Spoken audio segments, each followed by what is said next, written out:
Assalamualaikum warahmatullahi wabarakatuh. Kembali kita lanjutkan pembahasan tentang persiapan visitasi akreditasi tahun 2022, yang mana di part 1 telah dibahas tentang butir kinerja inti 1 hingga 11, dan pada kesempatan ini kita bahas dengan butir kinerja inti 12 hingga 18 tentang proses pembelajaran.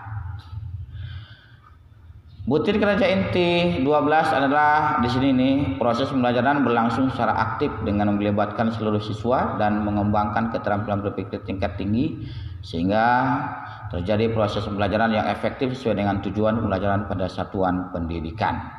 Yang harus diupload ini dia RPP, kalau SD 146, kalau SMK, SMA, SMP itu sama. Ini dia bahasa Indonesia, matematika, bahasa Inggris, IPA, IPS, mewakili 3 tingkatan. Dokumen pendukungnya adalah ini dia, dokumen pendukung. Dan yang harus kita persiapkan adalah ini tindak lanjut yang akan dilakukan oleh asesor, akan melakukan observasi, pemberian kesempatan kepada siswa untuk bertanya. Nanti di dalam kelas ketika asesor sedang observasi proses pelajaran, pemberian kesempatan kepada siswa untuk menjawab, dan seterusnya. Ini tinggal dibaca saja karena cukup jelas ya. Ini akan dilakukan oleh asesor pada saat visitasi. Selanjutnya asesor juga akan wawancara, pemberian kesempatan kepada siswa untuk bertanya. Nih akan diwawancara ini, termasuk kepala sekolah senantiasa seluruh butir kinerja inti akan diwawancara bagaimana proses pembelajaran di saat pandemik, bagaimana proses pembelajaran di saat sudah offline kembali, terus seperti apa proses pembelajarannya ini, berikan kesempatan apakah siswa aktif atau guru yang aktif atau kedua-duanya, itu akan ditanya oleh kepada kepala sekolah. Dan nanti akan dikonfirmasi kepada guru, bisa jadi kepada siswa. Itu ya. Yang ke-13 adalah penilaian proses dalam hasil belajar digunakan sebagai dasar untuk perbaikan dan dilaksanakan secara sistematis. Dia harus diupload untuk tingkat SD, RPP sama nih yang kayak tadi ya. Kisi-kisi juga harus ada diupload ya. Baru di sini dokumen pendukungnya ada RPP, tes tertulis, tes tulisan, ujian kinerja, portofolio. Yang tadi portofolio itu tidak, yang diharapkannya tidak boleh per mata pelajaran tapi per siswa. Harapannya adakah progres setiap semester tahunnya per siswa tadi. Instrumen penilaian, hasil penilaian formatif maupun sumatif. Ini dia akan tanyakan oleh asesor, akan diobservasi menggunakan lebih dari satu teknik penilaian, misalkan tes tertulis, tes lisan, uji kinerja, portofolio, mencakup lebih dari satu aspek capaian pembelajaran.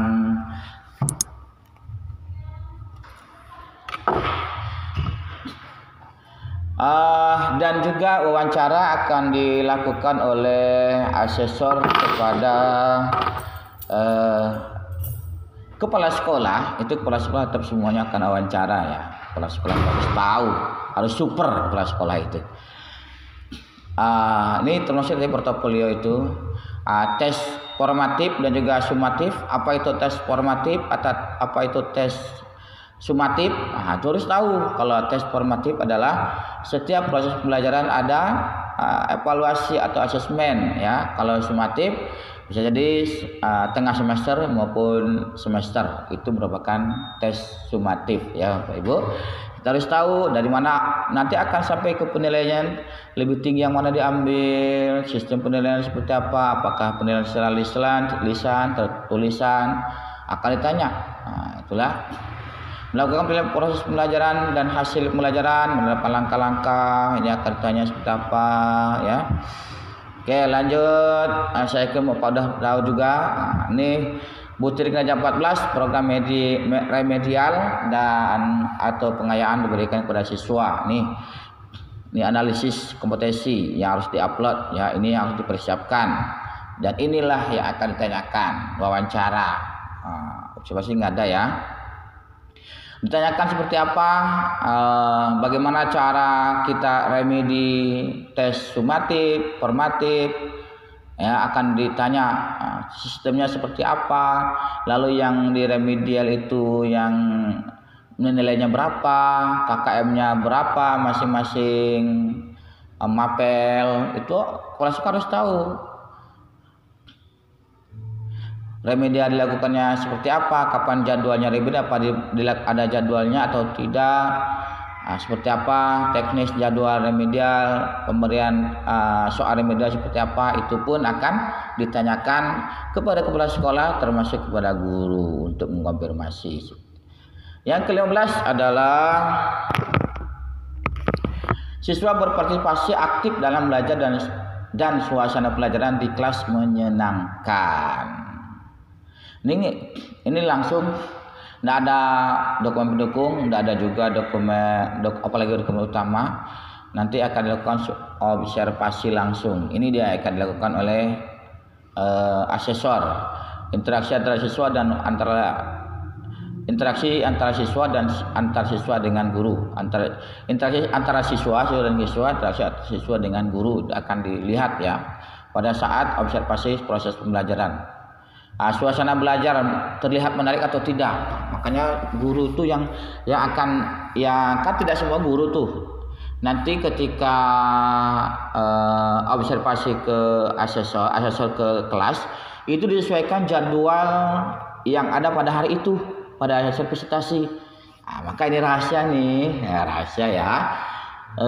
Diusahakan jadwal yang pada hari asesor datang itu memang orang guru-guru yang memang berkompeten di dalam proses pelajaran menyenangkan, pokoknya semuanya lah yang bagus-bagus gurunya cari, sehingga asesor ketika mengobservasi juga akan melakukan wawancara pada siswa pada guru saat itu lebih mantap ya. Termasuk strategi apa yang digunakan itu pun akan ditanya kepada kepala sekolah. Kalau pembelajaran ini apa strategi pembelajarannya atau model pembelajarannya atau metode pembelajarannya, itu harus tahu yang relevan lah. Itu akan ditanyakan kepada kepala sekolah termasuk pada guru. Tapi memang kepala sekolah harus super ya. Tidak bisa main-main jadi kepala sekolah itu rupanya. Pengaitan materi pembelajaran dengan konteks siswa ya. Oke, yang ke-16, guru melakukan pembiasaan literasi membaca dan menulis. Inilah dokumen utamanya, bukti keikutsertaan dalam kegiatan lomba. Kalau ada lomba tulis, lomba baca, minat bakat dan segala macam, termasuk dokumen rencana kegiatan dan anggaran sekolah RKAS 1 tahun. Dokumen pendukung, program kurikulum literasi, program literasi membaca, nah semuanya nih. Kenapa ada dokumen RKS-nya? Karena ini akan masuk ke dalam program RKAS pembiayaannya. Nah, inilah yang akan dilakukan oleh asesor, pemberian kesempatan kepada siswa untuk aktif membaca sebelum proses pembelajaran. Pemberian kesempatan kepada siswa untuk aktif membaca dalam ini, apakah dalam setiap proses pembelajaran itu guru memberikan kesempatan kepada siswa untuk membaca? Karena kita ada program 15 menit ya membaca ya, akan dilihat nanti. Selanjutnya wawancara. Ini wawancara pemberian kesempatan untuk aktif membaca sebelum proses pelajaran ini. Sampai ada nggak program literasi di sini? Mana buktinya literasinya?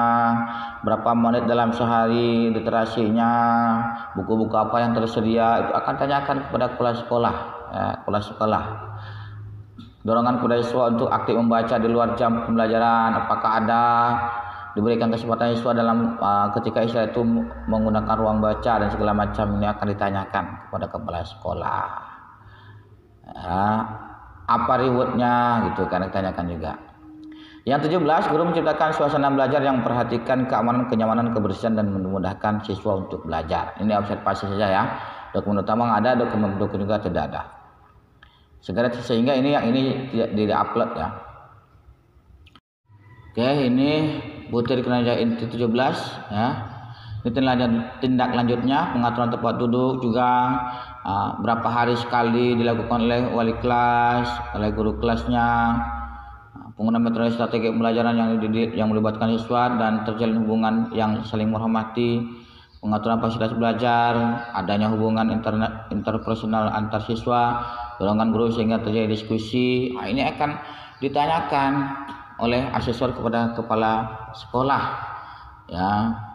Setempat duduk saja akan ditanyakan seperti apa yang makanya harus tahu nih kepala sekolah mungkin guru dalam sepekan berapa kali agar siswa tidak jenuh. Terus keamanan pembelajaran juga seperti apa, termasuk keamanan dalam sekolah agar siswa tidak bisa keluar sekolah tanpa izin, seperti apa keamanannya. Sarana dan prasarana yang tersedia di sekolah madrasah dimanfaatkan dengan optimal dalam proses pembelajaran. Ini RPP masihnya RPP yang menggunakan sarana dan prasarana yang ada di sekolah. Dibuatkan RPP sedemikian rupa yang menyesuaikan dengan adanya sarana prasarana di sekolah. Misalkan ada LED di sekolah, ada infoko di sekolah, ada yang lain-lain dari sekolah. Disesuaikan dengan yang ada di sekolah. Ya, ini dia dokumen-dokumennya. Ini akan dilakukan oleh asesor observasi penggunaan strategi pembelajaran seperti apa.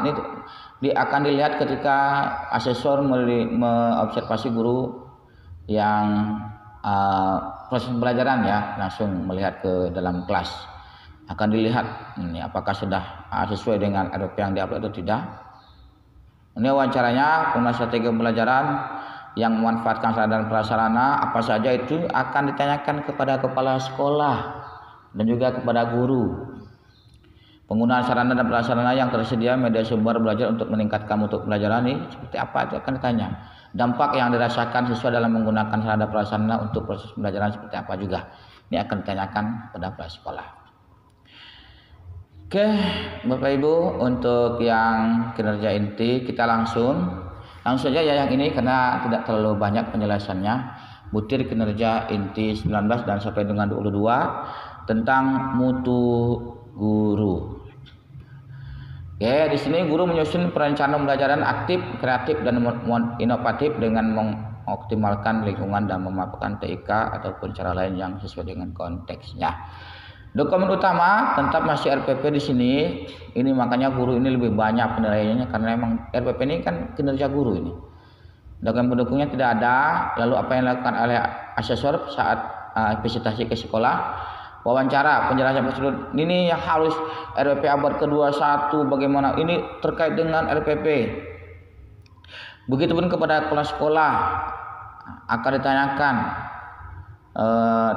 bagaimana strategi kepala sekolah harus akan ditanyakan nih. Karena kepala sekolah harus tahu sehingga untuk memberikan pemahaman kepada guru lebih mudah kalau kepala sekolah tahu. Makanya kepala sekolah akan ditanyakan proses belajar ini strateginya apa. Nanti ke guru pun seperti itu akan ditanyakan. Tapi kalau kepala sekolahnya nggak tahu ya apalagi gurunya kan. Pemaparan lingkungan dalam sekolah, madrasah dan sebagai sumber belajar. Apa saja sih yang digunakan? Ya lingkungan sekitar digunakan untuk sarana pelajaran kayak IPA dan IPS segala macam bisa digunakan di luaran. Itu apa yang sudah dilakukan oleh kita? Itu akan ditanyakan. Memanfaatkan internet sebagai sumber belajar seperti e-book ya, library atau karya ilmiah artikel segala macam. Memanfaatkan internet dalam proses pembelajaran seperti apa? Sudahkah digunakan di sekolah? Itu akan ditanyakan pada kepala sekolah dan juga pada guru. Yang ke-20, guru melakukan evaluasi diri, refleksi dan pengembangan kompetensi untuk perbaikan kinerja secara berkala. Ini dia dokumen-dokumennya. Untuk mempercepat kita terlebas ini silahkan dibaca saja atau ditanyakan jika ada yang meragukan. Ini dia refleksi diri guru berdasarkan hasil penilaian oleh siswa. Jadi ini kepala sekolah akan ditanya, Bapak kepala sekolah biasa melakukan supervisi kepada guru ya. Dari mana supervisi Bapak lakukan sumbernya ya. Yang pertama langsung observasi saat proses pembelajaran. Yang kedua jawabannya itu dari siswa, dari guru teman sejawat ya, dari orang tua. Itulah supervisi yang dilakukan oleh kepala sekolah ya. Ada beberapa metode kepala sekolah untuk mensupervisi gurunya. Itu akan tanyakan. Apakah melalui lihat CCTV mungkin? Itu akan tanyakan. Ini wawancara-wawancara yang harus dipersiapkan oleh kepala sekolah dan juga guru. Bukti di kerja inti 21, guru melakukan pengembangan profesi berkelanjutan untuk meningkatkan pengetahuan, keterampilan, dan wawasan. Dokumen utama laporan kegiatan pengembangan profesi guru. Ini MGMP ya. Harus ada suratnya, diupload, surat tugasnya, undangannya, daftar hadirnya, materi paparan foto seperti apa. Ini harus kegiatan dokumen-dokumennya ini MGMP semua ya.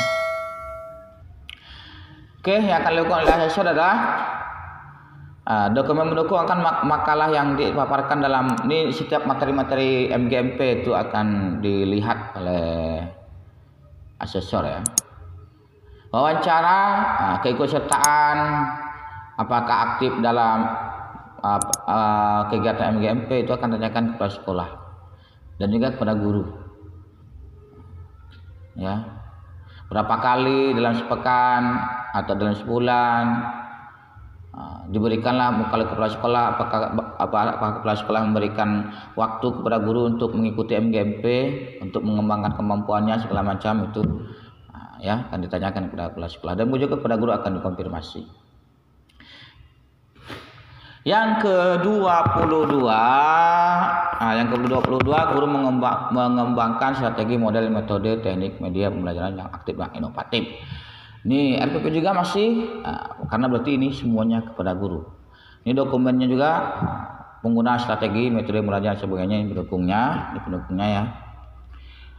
Lanjut nih akan dilakukan oleh asesor saat datang ke sekolah, observasi. Ini dia akan diobservasi semuanya.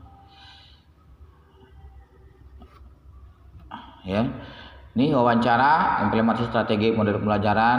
Tadi sebutkan ya, metode-metode itu harus sesuai dengan apa akan dites sama dia. Apa saja metode-metode yang biasa dilakukan, metode-metode pendukung dan juga pembelajaran ini apa metodenya dan segala macam itu harus tahu. Terutama RPABA 21 dan juga modul ya harus tahu. Nanti akan ada ditanyakan kalau untuk saat ini. Karena sekarang sudah kurikulum merdeka. Oke, untuk yang part 2 ini 2 saja dibahas. Insya Allah nanti dilanjutkan dengan part 3 tentang manajemen sekolah. Ini cukup banyak ya.